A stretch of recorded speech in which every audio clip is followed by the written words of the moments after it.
बिल्कुल नहीं, ये समस्या आपकी बड़ी समस्या है और ये प्रायः कई भक्तों की समस्या रहती है कि वो अपने रिश्ते, अपने संबंधों को कैसे पुष्ट करें। जब हम अध्यात्म की तरफ कदम बढ़ाते हैं, उनके सारे आचरण अध्यात्म के विरुद्ध हैं, तो फिर हम कैसे उनका सम्मान कर सकें, कैसे हम उनसे संभाषण कर सकें। तो एक ही बात है कि भगवत भाव करके अपनी बात बना लो, उनमें भी भगवत भाव कर लो। भगवानी स्वरूप का नाटक कर रहे हैं, कोई बात, हमें नहीं पीना, हमें नहीं खाना। जैसे कई बहुएं ऐसी हैं कि स्वयं वैष्णव हैं, वैष्णव बचपन से हो गई, अब वो ऐसे घर में गए जहाँ मांस खाया जाता है, प्याज लहसुन खाया जाता है। अब भारी समस्या उनके सामने है, तो हम कह देते तुम मत खाओ, लेकिन अपने पति परिवार के लिए प्याज लहसुन का भोजन बना दो। झगड़ा क्यों करोगी? प्रारब्ध के अनुसार वहां पहुंच गई हो तो घर को सजाओ, उजाड़ो मत, अंदर से भजन करो। तुम भले मत खाओ, लेकिन परिवार का पोषण जैसे हो रहा है वैसे करो। ऐसे ही आपसे प्रार्थना है कि जो अपने से श्रेष्ठ हैं, सम्माननीय हैं, उनको वैसा ही सम्मान दो, वैसे ही प्यार करो। आप गलत भोजन, गलत संग का प्रभाव अपने ऊपर ना आने दो, यही बात हो सकती है।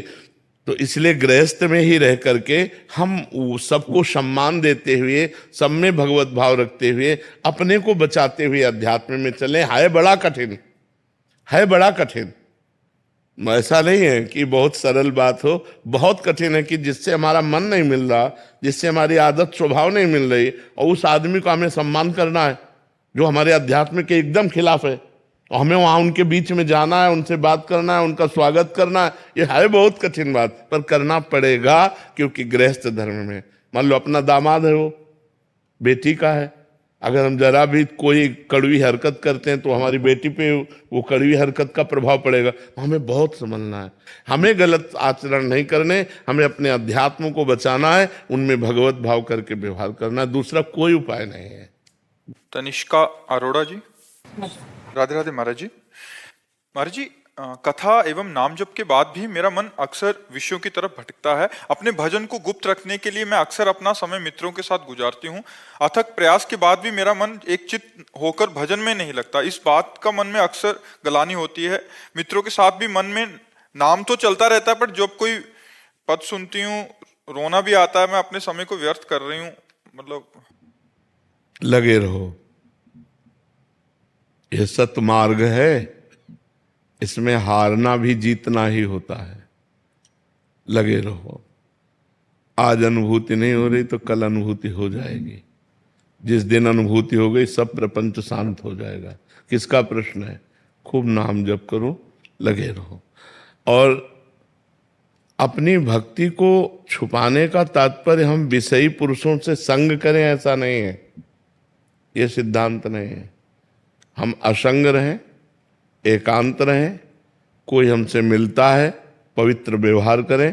भक्ति का हम प्रदर्शन न करें।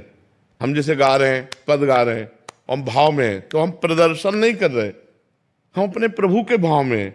अब एक गाना है कि 4 लोग बैठे हैं, अब हम इनको दिखा रहे हैं, अंदर की बात है, हम दिखा रहे हैं कि हम बड़े भगत हैं। ऐसा गान बजान या कीर्तन या ऐसा कुछ भी नाटक, बैठना, ऐसा एक्टिंग करना, वो मना है।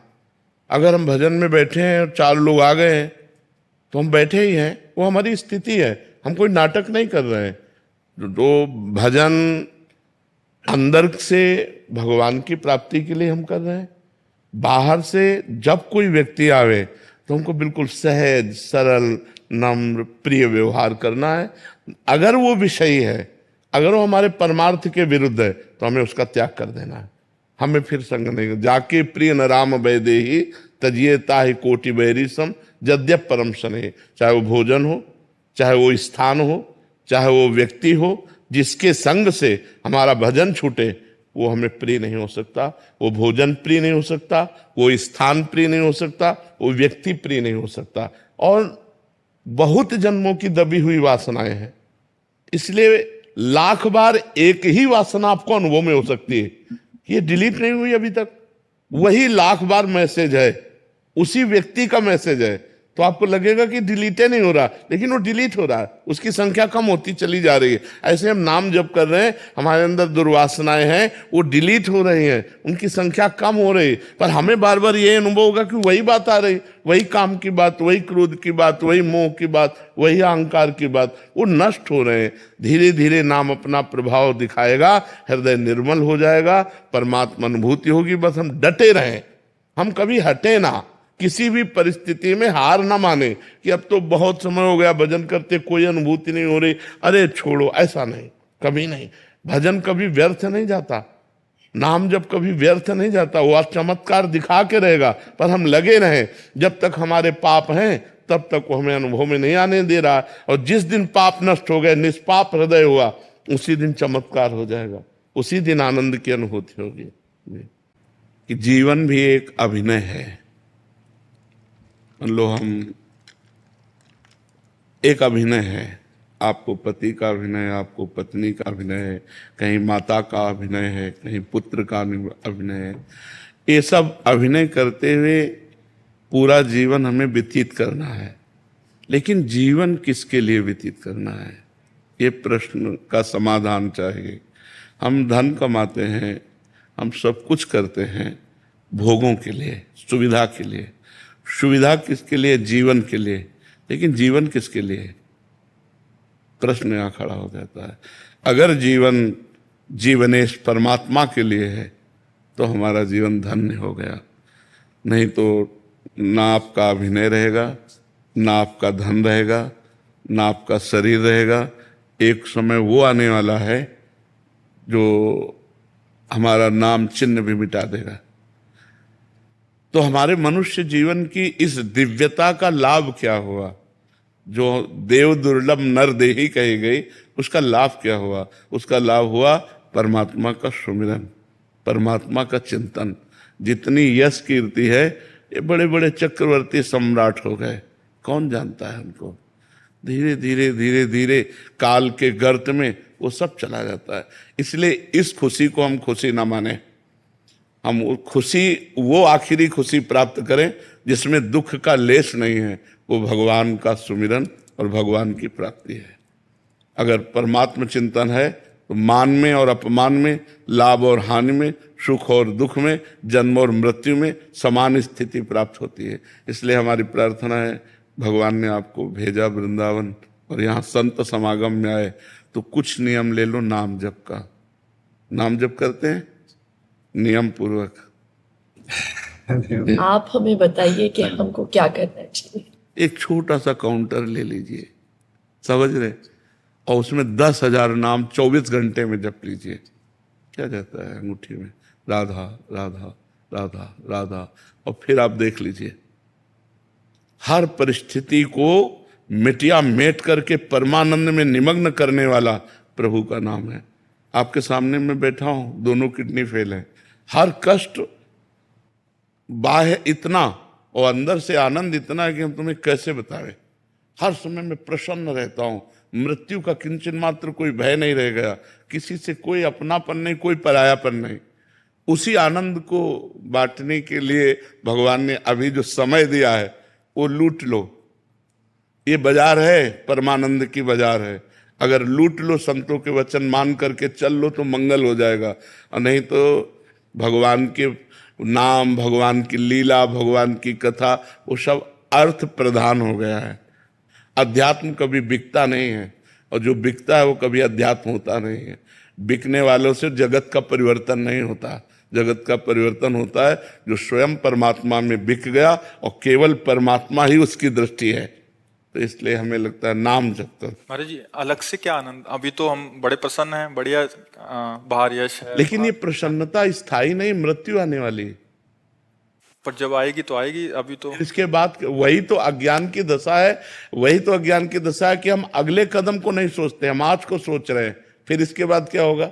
महाराज नहुष अपने पुण्य बल से देवराज इंद्र पदवी पे गए, और इंद्र पदवी पे देवराज की पत्नी के प्रति गलत दृष्टि की अजगर योनि में आ गए। कहां देवराज इंद्र पद और कहां अजगर योनि। तो आज हम मनुष्य हैं, हमें पीड़ा है तो हम डॉक्टर को दिखा सकते हैं, और कल जब हम कीड़े मकोड़े पशु पक्षी बनेंगे तब हमारा क्या होगा? क्योंकि हम मरने वाले तो है ना, शरीर छूटने वाला है, हम तो अविनाशी हैं। जो मेरा स्वरूप है वो अविनाशी है, शरीर परिवर्तनशील है। तो हमको ऐसी पुण्य, तप, नाम जप, तीर्थयाटन इतना कर लेना चाहिए कि हमारा अगला जन्म फिर मनुष्य का हो, और फिर मैं अपने भारत देश की, विश्व की सेवा करूं और मंगल में कीर्ति को प्राप्त हूं। सुअर कुत्ता तो न बन जा। हमारी अगर चूक हो गई तो हम निकल जाएंगे ना नीचे की योनियों में। हम आज इतना उत्साहित ना हो आज के व्यवस्था में, क्योंकि कल की वो व्यवस्था आने वाली है जिसका हम निवारण नहीं कर सकते, और हम लोग उसी को सूचना देने के लिए बैठे। ये कोई किसी को कहेगा, हम तो कहते हैं एक बात सुन लो, मरोगे, तुम्हें याद है, तुम्हें ये याद है कि तुम मरोगे? उसके होश खराब हो जाते हैं कि बाबा से आशीर्वाद मांगने आते हैं। ये तो यार ये एक ऐसा शब्द है जो झकझोर के रख देगा आपको, और कब मरना है इसका कोई पता नहीं। अभी हम आपसे बोल रहे हैं, हो सकता है अगला सेकंड हम बोल ना पाए। माया का खेल ऐसा है, माया का खेल ऐसा है, इसलिए हम सावधान करते हैं। राधा राधा राधा राधा, कुछ नहीं लगता, बस अंदर से बोलना है राधा राधा राधा। और अगर मान सको तो कोई नशा ना करो। करते हो कोई नशा? बहुत सुंदर बात है।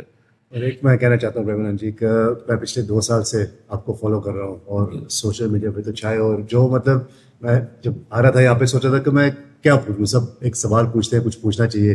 तो जो भी सवाल मेरे मन में आ रहा था, अगले दिन उसका आंसर मिल रहा था आप ही के थ्रू इंस्टाग्राम पे। तो आज का यूथ और जनरेशन सब आपको फॉलो कर रहा है, और आपके जो आप ज्ञान देते हो इतने हेल्पफुल है आने वाली पीढ़ियों के लिए। तो मेरे पास कोई सवाल नहीं है, बस मैं इतना कहना चाहता हूँ कि मैं जानता हूँ पिछले 10-20 साल से किडनी फेल के साथ चल रहे हो। जी। मैं आज कहना चाहता हूँ कि कभी मैं आपके काम आ सकता हूँ, तो आज एक किडनी मेरी आपके नाम। नहीं नहीं नहीं नहीं, तुम स्वस्थ रहो, सुखी रहो, प्रसन्न रहो। मैं भगवान की कृपा से एकदम स्वस्थ हूँ, और जब तक उनका बुलावा नहीं आएगा तब तक ये किडनी हमको ले नहीं जाएगी।